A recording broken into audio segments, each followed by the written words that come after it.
Yes, people, what's happening? Welcome back to the channel and welcome to another video. First things first, you guys know what to do. Make sure you smash out the likes and subscribe to the channel if you're new around here. And as always, leave your thoughts in the comments below on whether you agree or disagree with me in today's video. And in this video, I'm going to be discussing Chelsea's squad planning, a lack of squad planning, where it's been going wrong. And this is not just a Todd Boehly thing. This is something that's gone back to the previous regime as well. Are the club neglecting Cobham? Are they not using it enough? There's loads and loads to dive into in this video. So let's get straight into it then, people. And I'll be honest, I've had a lot of thoughts about the squad planning over the last few days. Did a video a couple of days back about the links of Gabriel Moscardo and sort of where the planning was, how you know they were thinking of getting this plan to work in regards to the amount of midfield players, the amount of youngsters we had been signing. It's just kind of made me have a bit of a general wider think about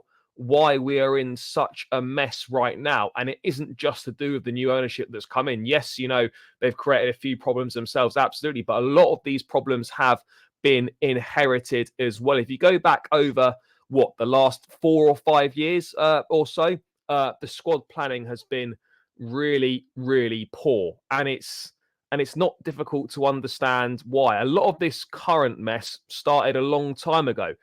You know, you could go back 5 years, and it's partly why I feel we're in a mess right now. Because you look at it at the time, there was no succession plan for Aspilicueta. There was no succession plan. There's been no succession plan for Thiago Silva. No succession plan for N'Golo Kante over the years. We let at the time key-ish players, even if we disagree on their ability and whatnot. But at the time, Mount, Havertz, Kovacic, key players for Chelsea. No top club allows important players in multiple positions to go into the last 2 years or less on their contracts. And also no club either has admittedly one of the worst goalkeepers in the top league with Kepa. And you wouldn't have to do a mass turnover all at once like we've done. The reason why we've had to do such a big turnover at once is because of the mess of the previous 5 years and not addressing the squad properly. Now, everywhere you look these days, you put the Champions League on, you've got Cobham graduates playing everywhere. You've got Fikayo Tomori at AC Milan. You've got Livramento at Newcastle playing very well in the Champions League, to name just two. But we could have had, and I know it's ifs and buts, but if you actually put a plan in place properly, we could have had Livramento. We could have had Tchouaméni. And this, to this day, this still haunts me, this Tchouaméni one. The fact that, along with Thomas Tuchel, Scott McLachlan, one of the former head scouts at Chelsea, the fact that we decided that between us as a club that Tchouaméni wasn't ready and that we went for Sal Niguez instead, that's going to be a decision that haunts us for a long, long time. We also could have bought a centre back when we were, stalling over Rudiger and Christensen's contracts at the time, and we could have made a lot more of an effort to offload Kepa when Mendy was here as well. That's 4 positions already, guys, that you've got a small foundation set for, but instead we allowed Rudiger and Christensen to just run their contracts down. Ridiculous. No top club does that. Allows that many players to go into the last 2 years or less of their contracts. That's 4 positions that we could have had a mini foundation set for. And then, look, I wasn't the biggest fan of Billy Gilmour, but Billy Gilmour proved that he could play at Chelsea with the right players around him and perform to a level, as we saw in the times that he did play for the club. Tuchel discarded him, binned him off, and that would have been potentially one less midfielder that you need to buy. And you can make 5 signings that we've made. You could have made those avoidable. We could have made those avoidable. You could have had Tchouaméni, you could have had Livramento, you could have kept one of Rudiger or Christensen, and you certainly could have had Billy Gilmour still, and you could have had Edouard Mendy in goal potentially still. 5 signings that you could have avoided here, people. And this is what I'm talking about. Poor planning. I'm not shitting on the Roman era, but let's be quite clear here. The mess that we're in now, this goes back to the Roman era and the lack of clear squad planning from those in charge at the time. It was absolutely diabolical. The new owners have created mess, but it's not all on them. they can take the blame with the likes of Cucurella potentially, even though he's playing very well now. The planning for Mikhailo Mudryk, the planning for Noni Madueke. Other things they've got away with, obviously Koulibaly came in, moved him on. They got away with that one to a degree. It's I just don't understand why we've made such a mess of squad planning. No smart club for consecutive years has 2 senior players in key areas with less than 12 months to go on their current deals.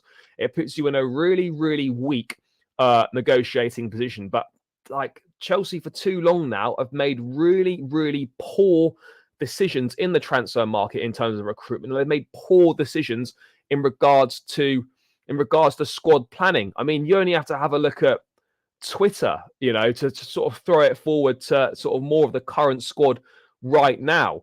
And it's amazing how often, guys, kind of your average fan just runs away from the truth. I think over the last the last 12 months or so, with the new ownership coming in, Chelsea fans have enjoyed the transfer window a lot more than the football itself. I think that's fair to say. But now you look at it, obviously Twitter is not the best place for nuanced debate, but you see debates about, should we let Thiago Silva move on in January or end of the season, and should we be buying a new left back, centre back, goalkeeper, striker? We need a new manager. Look how amazing Moscardo is. He'd be so great for us in fucking 2030. And everyone's basing it off watching a 5-minute fucking highlight reel on YouTube. The lack of awareness amongst fans is quite something. The average fan just runs away from the truth for far too often. If we actually dig into the situation that we are in, people, right? We're less than a third into the season. Already, some fans think Nicholas Jackson's shit, not good enough. They want him gone. He is 4 years younger than Drogba. Drogba's first season, he was 26, right, in the Premier League. Okay. And Jackson already, at 22 years of age, just his third season of senior football, is 4 goals less off than Drogba's total tally for his first season. He's got 14 games left to more than 14 games, 24 games left to try and better it. We're a month away now from the January window, roughly. And people, Chelsea fans, I've been guilty of it myself to an extent, already fantasizing about buying, another expensive new shiny toy, whether it's an Osimhen, whether it's an Ivan Toney. Yes, we need that, but talking about just buying the next big shiny toy as if it's going to magically fix us. But look, we've obviously been spoon-fed weekly transfers over the last 2 windows, so you can understand why people get excited. But you sort of look at it and you think, well, who's to blame for us going to sign so many players? This is the thing. Like, do you remember back a few months ago, guys, when I think that Chelsea put what was it? An interview with the directors Paul Winstanley and Lawrence Stewart up on the club website, talking about, they're giving themselves a little bit of a pat on the back. Generally chatting about their roles, the responsibilities they have at the club, and obviously the transfer strategy for the club as well. And there was one quote which I'll just read out now, which was quite interesting. When Stanley was saying that they will plan 2 transfer windows in advance, which is not revolutionary. It's what a lot of football clubs do, very standard practice.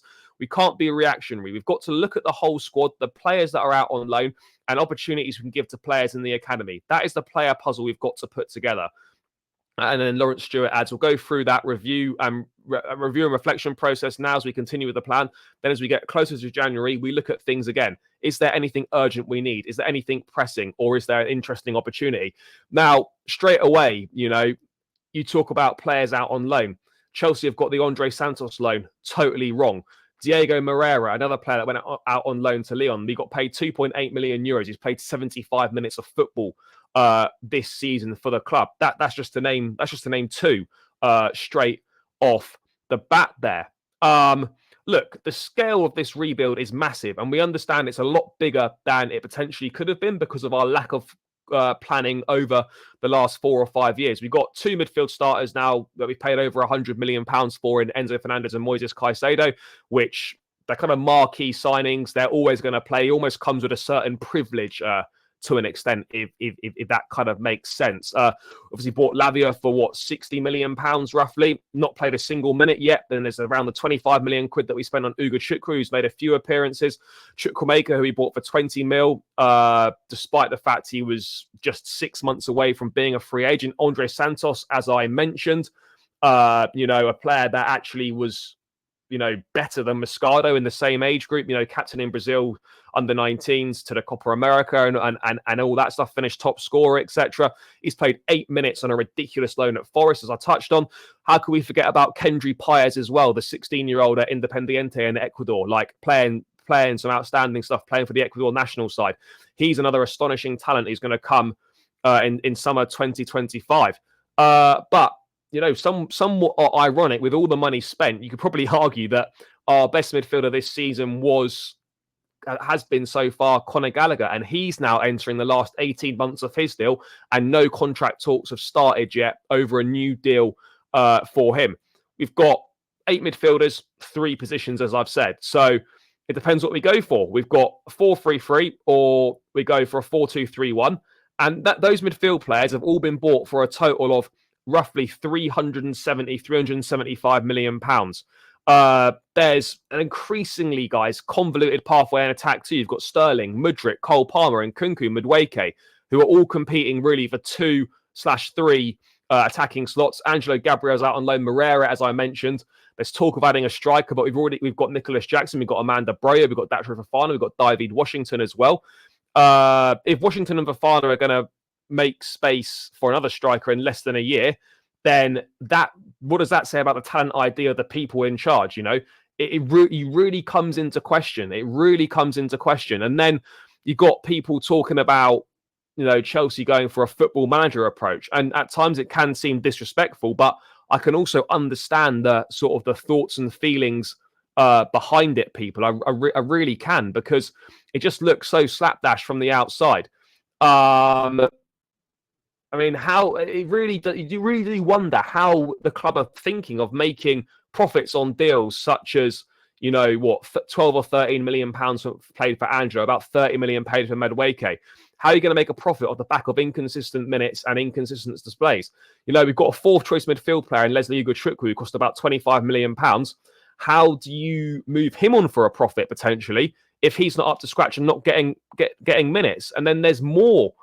This argument then holds further weight in a week where, Strasbourg fans continue to oppose the blue co-ownership of the club.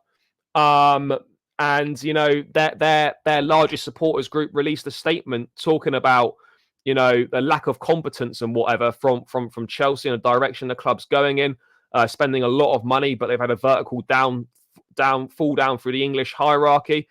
And they don't want that incompetence at the reins of Strasbourg. So it really does raise interesting points about the direction that the club's going in and the seeming obsession with hoarding talent. I do not understand why we are obsessed with hoarding talent when we have got talent, arguably, that might be better or just as good coming through Cobham, or that has come through Cobham, but we've not managed it well, and we've just become obsessed, and fans have become brainwashed to just look at academy players as pure profit. Pochettino's made it. I mean, I don't know how Poch is taking sort of what looks like, after a big clear out, the slow re-bloating of a squad with players that, let's be honest, he's going to know absolutely fuck all about. And he's made it explicitly clear, at previous clubs and during the pre-season as well, people, that he prefers to work with a small squad. Again, as I mentioned in a previous video earlier in the week, guys, maybe a retrospective punishment is looming. And despite self-reporting ourselves, maybe a transfer ban is coming. So we're trying to stock up on as many players as possible. Then that's maybe a possibility. But what's really important, guys, is that it's so imperative that the transfer strategy does not ask more questions than it answers. And right now, it's asking more questions than it's answering.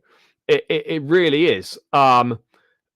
Look, to be honest, if you're looking at Chelsea and Newcastle as an example from the last game, and you're comparing it, you would say this summer one club bought what they needed, not what they wanted. And in the midst of a grave injury crisis, they trusted a Cobham graduate in Tino Livramento to play at left back, and they put faith in a 17-year-old academy star in Lewis Miley. They didn't capitulate under frustration. They didn't capitulate under fatigue.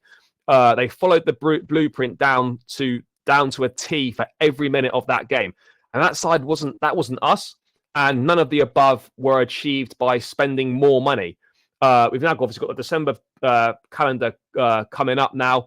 And it's so important, guys, that we just don't let the doors close, and we just really, really get on top of this recruitment, because right now I'm really struggling to see any coherent way of making this plan work, or really what on earth we are doing. But yeah, guys, that's just my thoughts on the recruitment, the planning going forward, the neglection of Cobham, mismanaging loans, all that sort of stuff. As always, smash a like on the video, subscribe to the channel if you're new around here, leave your thoughts in the comments below, and I'll catch you again soon. Up the Chels.